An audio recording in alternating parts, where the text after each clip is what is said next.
Assalamualaikum warahmatullahi wabarakatuh. Hai teman-teman semua, kembali lagi di cerita si Mega. Di sini aku akan bercerita nih teman-teman tentang Nuraiman, sahabat Rasul yang terkenal dengan jenakanya. Jadi teman-teman, pantau terus ya ceritaku dari mulai awal sampai akhir. Bantu aku untuk like dan subscribe, komen untuk cerita di channel YouTube aku.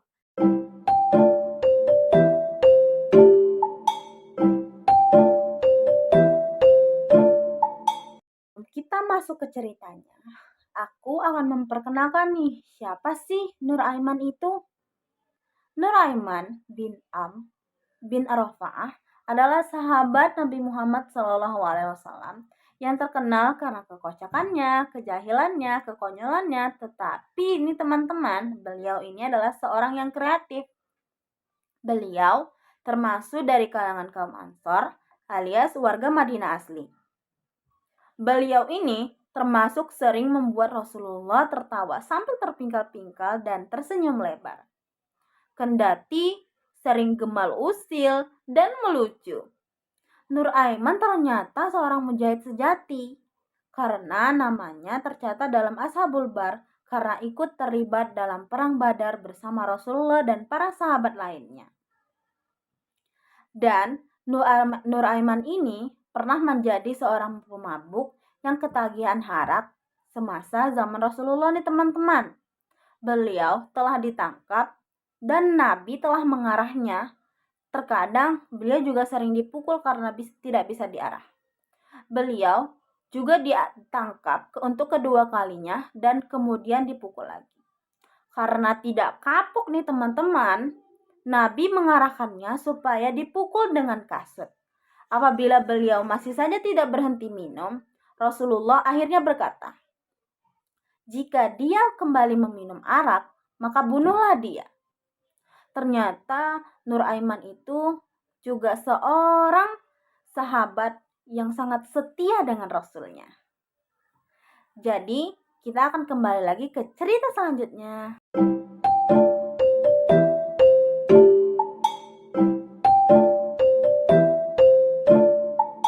Baiklah teman-teman semua, kita langsung saja ke cerita intinya. Di mana nih teman-teman, si Nur Aiman pernah dikejar Rasulullah sampai masuk ke sumur.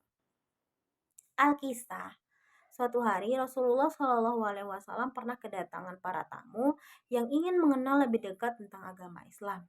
Para tamu itu datang dengan mengendarai unta-unta mewah, besar dan mahal harganya. Setelah sampai di depan rumah Rasulullah, unta-unta mereka pun diikat agar tidak lepas.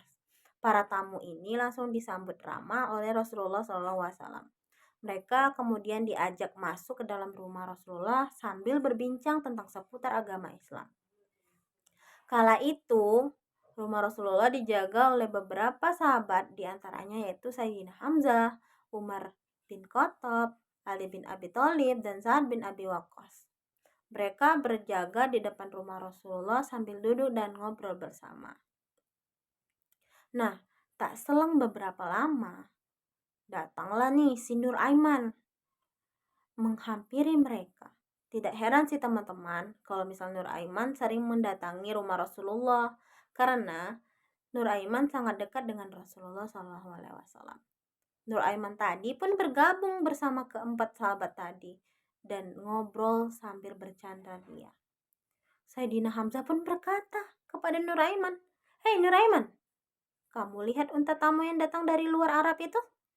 Nur Aiman tadi lalu melihat ke arah unta tersebut. Para sahabat berkata kepada Nur Aiman bahwa sudah lama tidak makan daging unta. "Itu unta gemuk-gemuk," ucap salah seorang sahabat.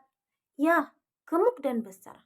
Kalau disembelih tentu dagingnya banyak dan lezat," balas Nur Aiman.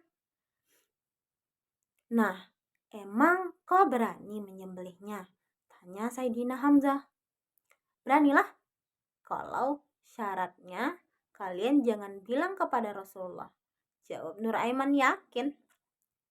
Para sahabat pun tertawa, mereka menganggap omongan itu hanyalah candaan belaka. Tetapi ketika Nur Aiman tadi beranjak dari duduknya, beliau menenteng sebuah pedang dan langsung menyembelih salah satu unta tamu Rasulullah. Beliau berkata, "Wahai Hamzah, ini untanya sudah kupotong. Saya mau pergi dulu sebentar ya. Tolong, jika nanti Rasulullah mencari saya, tolong jangan beritahu beliau di mana saya berada.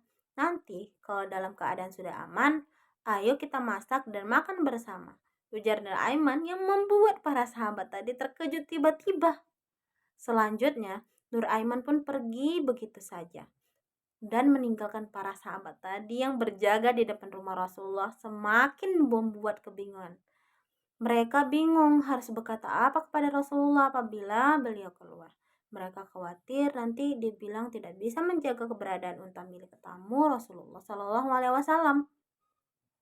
Benar saja nih teman-teman, ketika para tamu hendak pulang mereka terkejut karena salah satu unta mereka sudah disembelih begitu saja.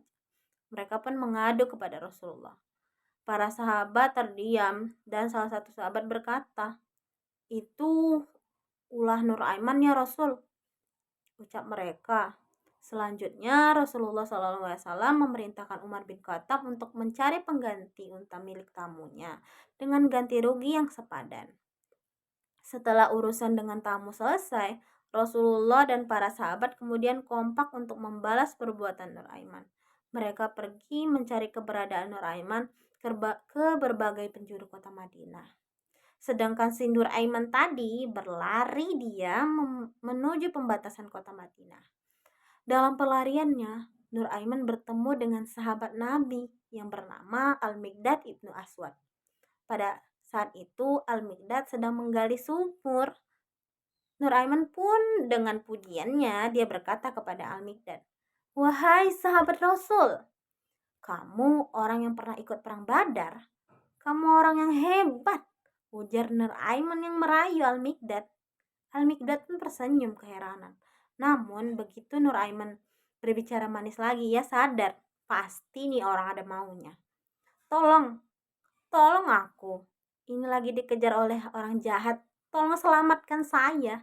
Aku mau sembunyi di dalam sumur ini," pinta Nur Aiman tadi kepada Al-Miqdad. Al-Miqdad tidak keberatan dan mempersilahkan Nur Aiman masuk ke dalam sumur. "Silakan masuk," ujar Al-Miqdad.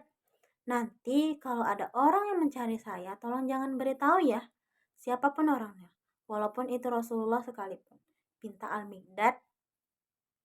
Pintanya kepada Al-Miqdad yang mengiyakan saja.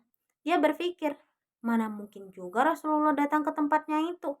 Nur Aiman lalu masuk ke dalam sumur untuk bersembunyi dari kejaran Rasulullah dan sahabatnya.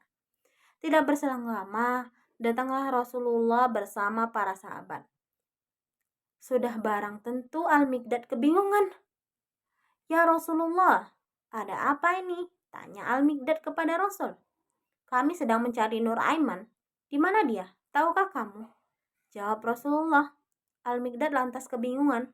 Namun, dia tidak bisa berbohong dan dia menjawab, "Wahai Rasulullah, mata saya tidak bisa melihat kepada Nur Aiman," ujar Al-Miqdad nih teman-teman sambil memberi isyarat kepada Rasulullah ke arah sumur tadi yang digali Al-Miqdad tadi. Maka tertangkaplah si Nur Aiman tadi yang sedang meringkuk dalam sumur saat ditanya Rasulullah, "Mengapa melakukan itu?" Jawab Nur Aiman, malah membuat Rasul tersenyum. "Tanyakan saja kepada orang menunjukkan kepadaku tempat persembunyianku," jawab Nur Aiman begitu teman-teman. Dan membuat Al-Miqdad tadi kebingungan. Kenapa harus aku? Nah teman-teman, mungkin saja itu cerita yang saya ceritakan pada hari ini. Kalau ada hikmahnya bisa diambil dan teman-teman bantu saya untuk like, subscribe, dan komen di cerita saya. Kembali lagi, sampai jumpa di cerita Mega.